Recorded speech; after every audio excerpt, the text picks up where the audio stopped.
Praise the Lord. கர்த்தருக்கு பிரியமானவர்களே, இன்றைய வசனம் 1 கொரிந்தியர் 8ஆம் அதிகாரம் 6ஆம் வசனம்.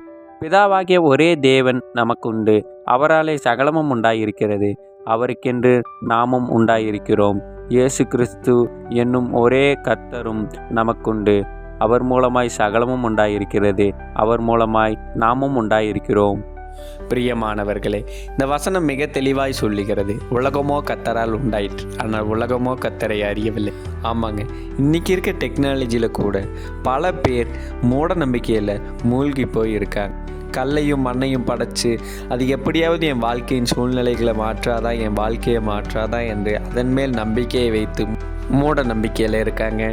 நாமோ உயிருள்ள தெய்வத்தை, உண்மையுள்ள தெய்வத்தை, நம்மோட பேசுகிற தெய்வத்தை ஆராதித்து கொண்டிருக்கிறோம். நம் இந்திய தேசத்தில் ஒரு மாற்றம் உண்டாவதற்காக நாம் ஜெபிப்போம். ஆமென்.